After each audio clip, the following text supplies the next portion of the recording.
Shalom semuanya. Tahun 2023 adalah tahun untuk bangkit. Jadilah pemenang. The year to rise up. Be victorious. Tuhan menghendaki agar kita menjadi pemenang. Yang mau menjadi pemenang katakan amin. Wahyu pasal 2 dan pasal 3 adalah pesan Tuhan Yesus kepada 7 sidang jemaat pada waktu itu. Yang juga bisa diartikan sebagai pesan Tuhan Yesus kepada gereja sepanjang masa, termasuk gereja masa kini. Setiap pesan Tuhan Yesus selalu diakhiri dengan kata-kata, barang siapa bertelinga, hendaklah mendengarkan apa yang dikatakan oleh Roh kepada jemaat-jemaat. Barang siapa menang, maka upahnya adalah masuk surga. Jadi untuk menjadi pemenang, kita harus mendengarkan apa yang dikatakan oleh Roh kepada jemaat. Hal ini bisa juga diartikan, kita harus membaca Alkitab, merenungkan, melakukan, dan menyaksikannya. Tuhan juga bisa berbicara kepada kita melalui nubuatan, melalui mimpi, melalui peringatan dan teguran, melalui hamba-hambanya. Hasil temuan dari Dr. George Barna, Direktur Riset Cultural Research Center Arizona Christian University di Amerika Serikat, yang dirilis pada tanggal 24 Mei 2022, menunjukkan bahwa hanya 37% pendeta Kristen di Amerika Serikat yang masih memiliki sudut pandang yang alkitabiah. Wow. Temuan ini tidak mengejutkan, mengingat pendeta dari kaum Injili yang percaya bahwa Alkitab adalah firman Allah yang benar dan dapat diandalkan untuk kehidupan manusia. Hanya 51% yang masih memiliki pandangan yang alkitabiah. Secara rinci, didapat data pendeta yang masih memiliki sudut pandang yang alkitabiah berdasarkan denominasi. Yang pertama, pendeta non-denominasi dan gereja-gereja independen itu 57%. Kemudian pendeta Protestan Injili 51%. Pendeta karismatik Pentakosta 37%. Pendeta Protestan Arus Utama 32%. Pendeta aliran kekudusan 28%. Pendeta Protestan kulit hitam 9%. Pastor Katolik Roma 6%. Berdasarkan jumlah jemaat yang dilayani, pendeta dengan jemaat kurang dari 100 orang itu 41%. Pendeta dengan jemaat antara 101 sampai dengan 250 orang 45%. Pendeta dengan jemaat 251 sampai dengan 600 orang 14%. Pendeta dengan jemaat lebih dari 601 orang hanya 15%. Data ini menunjukkan bahwa pendeta yang memiliki jemaat yang sedikit masih memiliki pandangan yang alkitabiah dibandingkan dengan pendeta yang memiliki jemaat dan jumlah besar. Pendeta yang memiliki jemaat kurang dari 250 orang berhasil mengintegrasikan iman mereka ke dalam perilaku sehari-hari melalui pemuritan yang terpadu, sehingga mereka tetap memiliki sudut pandang yang alkitabiah. Di era pasca pandemi, sekitar 9 dari 10 gereja di Amerika Serikat memiliki jemaat kurang dari 250 orang. Dari hasil survei ini didapat beberapa hal. Yang pertama, label gereja atau ciri khas sebuah gereja tidak lagi menggambarkan kualitas dari pendetanya. Contoh, label Protestan Injili yang berkonotasi gereja di mana Alkitab dihormati dan diajarkan sebagai firman Tuhan yang dapat diandalkan dan relevan bagi kehidupan manusia, ternyata hanya setengah dari pendetanya yang masih memiliki sudut pandang yang alkitabiah. Perbedaan yang mencolok antara pendeta yang memiliki pandangan yang alkitabiah dari kalangan Protestan dengan pastor Katolik, yaitu 40% berbanding 6%, ternyata tidak menghasilkan jemaat yang kualitasnya berbanding lurus.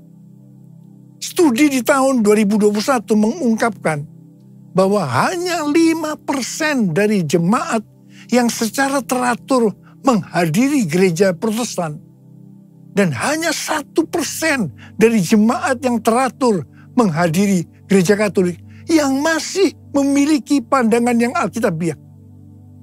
Hal ini menunjukkan tidak ada gereja dari golongan manapun yang menyelesaikan tugas dengan baik. Beberapa pengamat mengatakan bahwa gereja besar menarik jemaat dengan mengkompromikan Injil, mengajarkan apa yang ingin didengar orang, bukan kebenaran sejati yang dinyatakan dalam Alkitab. Data dari penelitian di atas menunjukkan gereja besar cenderung tidak memiliki pendeta yang mempertahankan pandangan alkitabiahnya.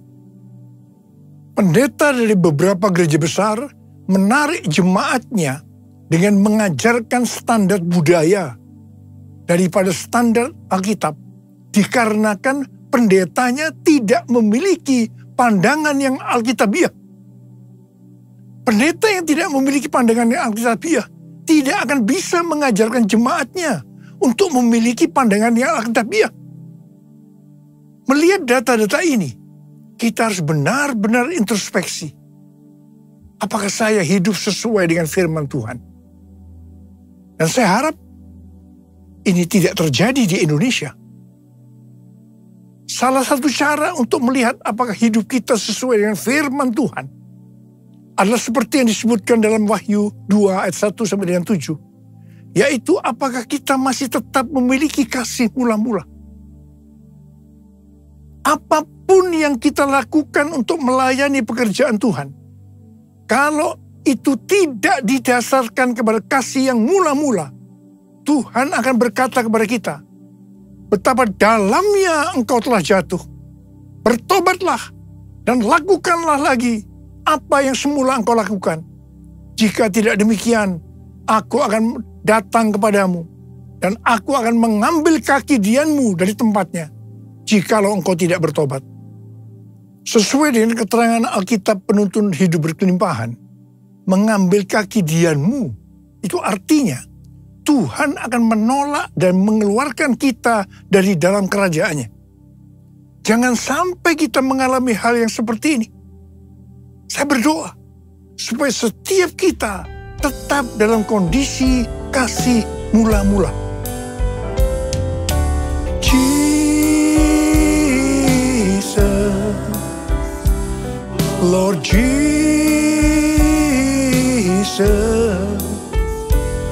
Lord Jesus, you're my first love. How I love you. Oh, how I love you, Jesus, Lord Jesus,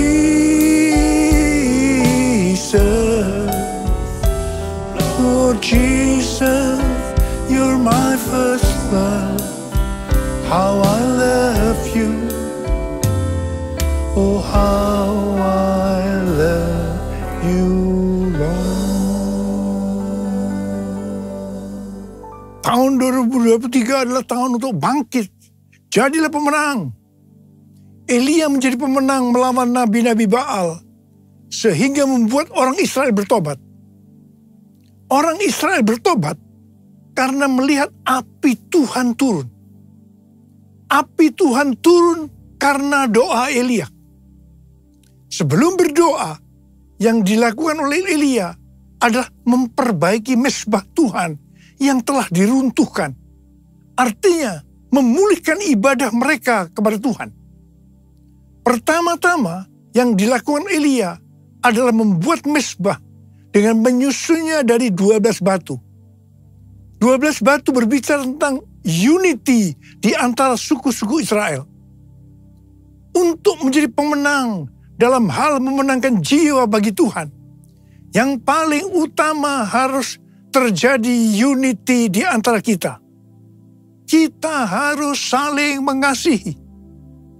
Yohanes 15 ayat 16 dan 17 berkata, "Bukan kamu yang memilih aku, tetapi akulah yang memilih kamu.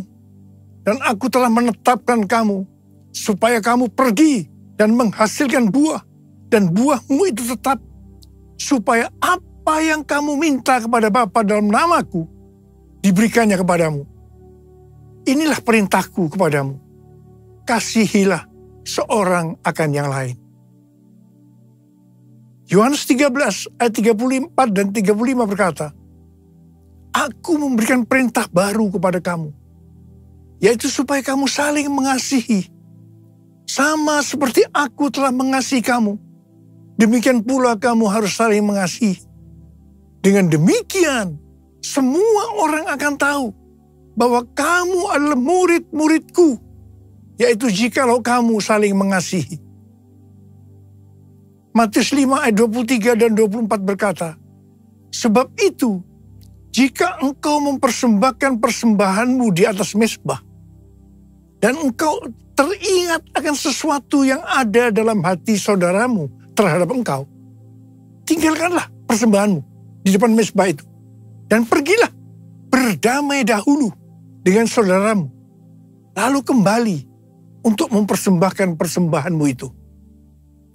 Supaya persembahan kita berkenan kepada Tuhan, maka kita tidak boleh ada ganjalan dengan orang lain. Kita tidak usah mempermasalahkan siapa yang benar dan siapa yang salah, tetapi supaya terjadi saling mengasihi dan inisiatif berdamai harus dari kita terlebih dahulu. Roma 12 ayat 18 berkata, "Sedapat-dapatnya, kalau hal itu bergantung padamu, hendaklah engkau hidup dalam perdamaian dengan semua orang." Semua diberkati Tuhan. Mari kita akan melihat contoh mengapa Abraham diberkati Tuhan. Salah satu alasannya adalah bagaimana respon Abraham agar perdamaian tetap terjadi antara dia dengan Lot. Kisah perselisihan antara Abraham dan Lot ini dimulai karena padang penggembalaan mereka kurang. Disebabkan Abraham dan Lot diberkati luar biasa oleh Tuhan dengan ternak yang banyak, maka mulailah terjadi perkelahian antara gembala Abraham dan gembala Lot. Kalau ini dibiarkan, maka akan terjadi perselisihan antara Abraham dan Lot yang lebih besar lagi. Apa yang dilakukan oleh Abraham? Abraham mendatangi Lot terlebih dahulu. Meskipun seharusnya sebagai keponakan, Lot yang harus datang lebih dahulu kepada Abraham. Abraham berkata, "Kita ini kerabat, kita ini adalah saudara. Jangan kita bertengkar, karena akan menjadi contoh yang tidak baik kepada orang-orang di sekitar kita, yaitu orang Kanaan dan orang Feris, dan terutama nama Tuhan tidak dipermuliakan." Kemudian Abraham menyuruh Lot untuk terlebih dahulu memilih tempat untuk penggembalanya. Abraham berkata kepada Lot, "Kamu pilih dulu dah di mana tempat lahan tanah penggembalaanmu. Nanti aku akan ambil sisanya aja." Wow, ini satu pengorbanan yang luar biasa. Dan ternyata Lot tidak sungkan-sungkan. Justru dia memilih daerah yang terbaik, yaitu daerah yang banyak airnya, tetapi sayang, dekat Sodom dan Gomora, di mana orang-orangnya jahat dan berdosa kepada Tuhan. Ini yang tidak diperhitungkan oleh Lot. Kisah ini diakhiri dengan Abraham diberkati Tuhan berlimpah, limpah, limpah. Sedangkan Lot harus pergi dari daerah itu karena Sodom dan Gomora dihancurkan oleh Tuhan. Kita harus bangkit dan menjadi pemenang dalam hal hidup saling mengasihi. Yang mau katakan amin. Ku mau hidup seturut kehendak Tuhan. Ku mau memberi semua yang ku dapat berikan. Ku mau cinta Dia lebih dari semua. Ku tak dapat membalas kasih-Nya. Ku tak dapat membalas kasih-Nya. Tanggal 21 sampai dengan 24 Juni 2023 di Amsterdam diadakan konferensi Empower 21 yang temanya adalah Everyone, a New Era of Evangelism. Ini diartikan sebagai munculnya cara penginjilan yang baru yang disebutkan sebagai Everyone. Konferensi ini disebutkan sebagai Everyone Conference 2023 di Amsterdam. Konferensi ini dihadiri lebih kurang 6.000 orang dari 130 negara. Dan yang ikut secara online 22 negara. Hampir semua yang terlibat dalam pelayanan. Saya berbicara 2 kali. Yang pertama di workshop. Dan yang kedua di Olympic Stadium pada hari terakhir. Saya diminta untuk berbicara tentang Pentakosta yang ketiga. Pada konferensi ini, Tuhan membukakan cara baru penginjilan kepada semua orang, everyone, sampai dengan tahun 2033. Artinya cara-cara baru untuk menyelesaikan amanat agung. Tahun 2009, Tuhan berbicara kepada saya sesuatu yang sangat serius tentang aku datang segera. Saya bertanya kepada Tuhan, apa yang akan Tuhan kerjakan? Dan apa yang harus kami lakukan? 6 bulan kemudian Tuhan menjawab pertanyaan saya dengan berkata, Aku akan mencurahkan rohku.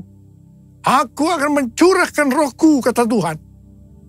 Pada waktu Roh Kudus dicurahkan akan terjadi seperti di Yoel 2 ayat 28 sampai dengan 32. Akan ada 3 tanda yang terjadi.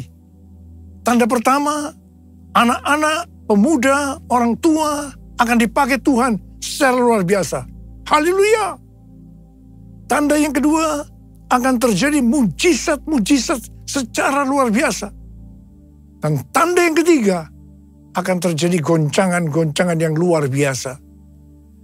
Melalui 3 tanda ini akan terjadi penggenapan dari Yoel 2 ayat 32. Yaitu akan banyak orang yang berseru kepada nama Tuhan. Dan mereka yang berseru kepada nama Tuhan akan diselamatkan. Jadi akan terjadi penuaian jiwa besar-besaran. Tahun 2009 ini juga merupakan 100 tahun nubuatan dari William Seymour yang berkata pada tahun 1909 bahwa 100 tahun ke depan akan terjadi pencurahan Roh Kudus yang dahsyat, yang melebihi yang terjadi di Azusa Street. Gerakan ini tidak akan berhenti sampai Tuhan Yesus datang kembali. Amin. Pada tahun 2009 ini juga, Billy Wilson meminta saya untuk bergabung dalam acara konferensi Empower 21 di Oral Roberts University, Tulsa, Oklahoma. Ketika saya bertanya apa yang dimaksudkan dengan Empower 21, maka diberikan pengertian. Yang pertama, tentang generasi anak-anak muda. Dan yang kedua, tentang apa yang akan Roh Kudus kerjakan 100 tahun ke depan. Ini kalau Tuhan Yesus belum datang. Saya langsung berkata, oke. Saya bergabung. Karena saya mendapatkan seperti apa yang Tuhan bicara kepada saya. Tahun 2011 diadakan konferensi Empower 21 di Asia, di SICC. kita pada waktu itu diberikan pengertian bahwa ini akan menjadi trigger untuk gerakan Empower 21 berikutnya. Tahun 2013, konferensi Empower 21 Asia yang kedua di SICC. Di sini Tuhan berbicara bahwa yang dimaksudkan dengan pencurahan Roh Kudus yang terjadi hari-hari ini itu adalah Pentakosta yang ketiga. Tahun 2013 ini juga diadakan pertemuan Global Council di Honolulu, Hawaii. Kembali Empower 21 melahirkan visi bahwa semua orang di bumi akan mengalami perjumpaan yang otentik dengan Tuhan Yesus melalui kuasa dan kehadiran Roh Kudus pada Pentakosta 2033. Pada waktu saya mendengarkan visi ini, saya tidak bisa mengerti bagaimana caranya bisa terjadi. Begitu juga dengan Billy Wilson, tidak mengerti bagaimana hal ini bisa dilaksanakan. Pada bulan Mei 2022, di lantai 11 SICC, ada konferensi World Prayer Assembly secara hybrid. Saat itu ada 3 pembicara melalui online, yaitu yang pertama Billy Wilson, yang mewakili kelompok dari Pentakosta. Dan yang kedua, Rick Warren, yang mewakili kelompok Baptis. Dan yang ketiga, Nicky Gamble, yang mewakili kelompok Anglican. Di mana mereka berbicara tentang topik yang sama seperti visi yang diberikan kepada Empower 21, yaitu goal amanat agung pada tahun 2033. Wow! Di sini saya baru mendapatkan sesuatu. Dan saya berkata pada waktu itu, I got it! I got it! Dan berdasarkan ini juga, maka diadakan konferensi Empower 21, Everyone di Amsterdam, tanggal 21 sampai 24 Juni 2023.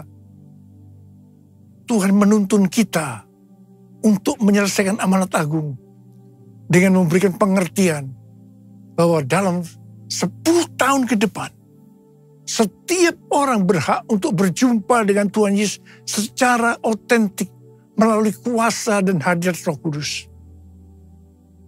Dan yang kedua, setiap kita mendapatkan kesempatan untuk memperkenalkan setiap orang kepada Tuhan Yesus. Ini dimulai dengan satu orang. Seperti pada waktu Tuhan Yesus berjumpa dengan perempuan Samaria dan orang di Gerasa yang rasuk banyak setan. Setelah mereka disembuhkan, dari satu orang, satu kota dimenangkan untuk Tuhan Yesus. Dan kita dituntun Tuhan. Cara penginjilan melalui kelompok kecil seperti KUL. Dan untuk menyelesaikan amanat agung, everyone, ini tidak bisa sendiri. Harus berkolaborasi. Denominasi harus unity dengan tidak menjelekkan satu dengan yang lainnya. Tetapi bersama-sama bergandengan tangan. Supaya setiap orang mendengar tentang Yesus dan berjumpa dengan Dia. Kita tidak perlu mempersoalkan tentang perbedaan doktrin.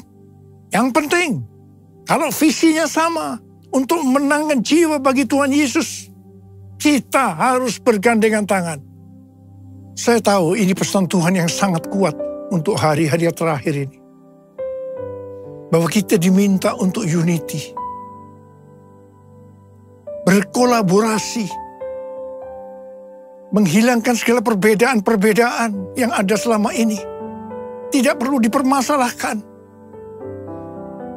Dan mari bergandengan tangan untuk memenangkan jiwa bagi Tuhan. Saya percaya ini adalah pesan Tuhan buat kita semua. Dan mari, saya ajak saudara untuk angkat tangan. Kita akan berkata kepada Tuhan, satukan kami ya Tuhan bersama dengan tali yang tak putus.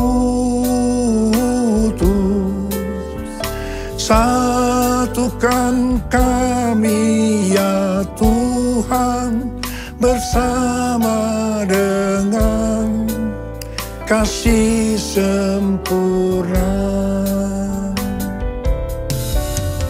Allah kami satu, Raja pun satulah.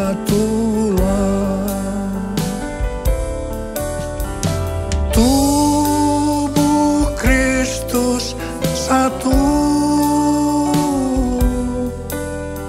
sebab itu ku nyanyi, sebab itu ku nyanyi. Uralaba syaralaba laba laba laba laba laba laba. Urialaba laba laba laba laba laba laba. Urialaba laba laba laba laba laba laba laba laba. Urialaba laba laba laba laba laba. Oh Jesus, satukan kami ya Tuhan, satukan kami ya Tuhan. Kami tidak bisa sendiri-sendiri, tapi kami harus berkolaborasi dengan dasar unity satu dengan yang lain untuk memenangkan jiwa. Everyone.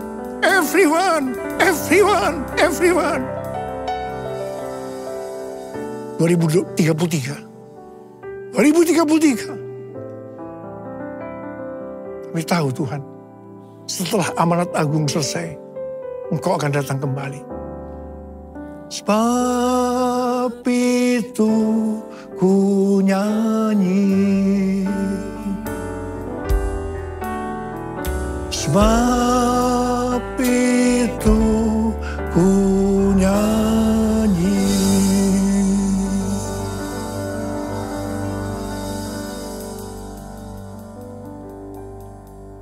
Mari, saudara-saudara, kita akan masuk dalam perjamuan kudus. Kita akan mengingat ayat ini. Sebab setiap kali kamu makan roti ini dan minum cawan ini, kamu memberitakan kematian Tuhan sampai Ia datang. Perjamuan kudus adalah perjamuan Tuhan Yesus sendiri. Setiap kali kita masuk dalam perjamuan kudus, ini pesan Tuhan buat kita semua. Biarlah ini menjadi peringatan akan daku. Peringatan akan daku. Mari tundukkan kepala. Arahkan hati kita kepada kebaikan Tuhan. Apa? Siapakah kami sebelum kami mengenal Engkau? Kami semua orang berdosa. Upah dosa adalah maut, mati. Tapi Engkau yang tidak berdosa telah dijadikan dosa oleh karena kami. Engkau harus turun dari surga mulia, mati ganti kami dengan penderitaan yang luar biasa. Sungguh kalau kami pikirkan betapa baiknya Engkau Tuhan. Betapa baiknya Engkau ya Abba. Engkau jadikan kami sebagai anak-anak-Mu. Engkau yang memberkati, Engkau membela, Engkau mengajar kami, Engkau menyembuhkan kami. Engkau tegur, Engkau hajar kami kalau salah. Itu Engkau ya Abba. Itu Engkau ya Abba. Tuhan akan memberkati kita melalui perjamuan kudus. Tapi Tuhan mau kita makan dan minum dengan cara yang benar. Karena itu masing-masing berdoa. Lihat keadaan dirimu masing-masing. Introspeksi. Jangan menyimpan dosa. Akui. Minta ampun. Supaya diberkati Tuhan. Ampuni saya Tuhan. Ampuni Tuhan. Ampuni. Ampuni ya Abba. Ampuni ya Abba. Ampuni ya Abba. Kami akan masuk dalam perjamuan kudus. Dengan hati yang penuh ucapan syukur. Dalam nama Yesus. Amin. Mari. Angkat roti di tangan kanan kita tinggi-tinggi. Sebab apa yang telah kuteruskan kepadamu telah aku terima dari Tuhan. Itu bahwa Tuhan Yesus pada malam waktu Ia diserahkan mengambil roti. Dan sesudah itu Ia mengucap syukur atasnya. Ia memecah-mecahkannya. Dan berkata, inilah tubuhku yang diserahkan bagi kamu. Perbuatlah ini menjadi peringatan akan aku. Sudah dikasih Tuhan, bukankah roti yang kita pecah-pecahkan ini adalah persekutuan kita dengan tubuh Kristus. Mari kita makan dalam nama Yesus.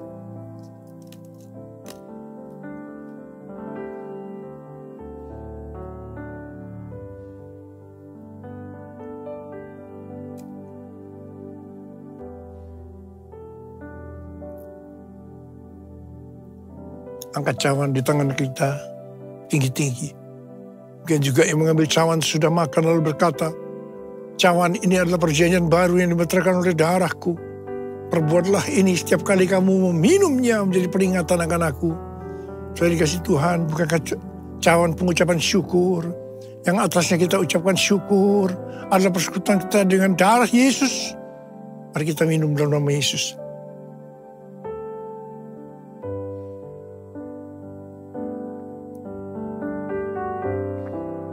Angkat tangan kita, ucapan syukur dan terima kasih dengan suara. Tuhan terima kasih ya Tuhan. Tuhan terima kasih ya Tuhan. Terima kasih ya Tuhan, terima kasih. No rara bara bara bara bara bara bara. Ora bara bara bara bara. Bapa, kami berdoa buat anak-anak-Mu. Mereka membutuhkan pertolongan Tuhan. Kau saat ini sedang menyembuhkan yang sakit, sedang membebaskan yang terikat. Kau menghibur yang susah, Kau menguatkan yang lemah. Tuhan terima kasih berkebaikan-Mu. Terima kasih, terima kesembuhan. Terima. Tuhan terima kasih.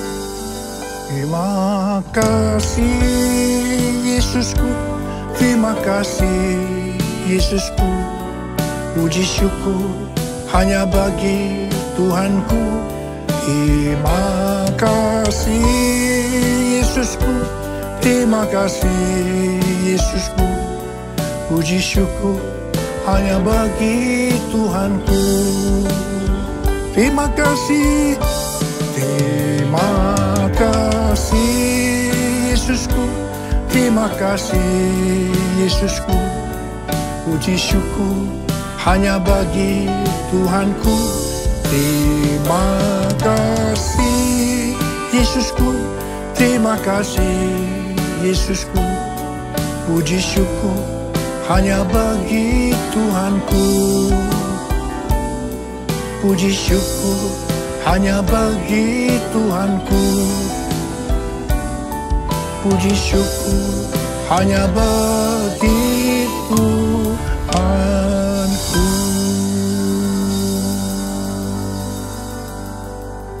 Terima kasih Abah. Terima kasih. Berkat-Mu melimpah buat anak-anak-Mu. Sekarang terima berkat Tuhan.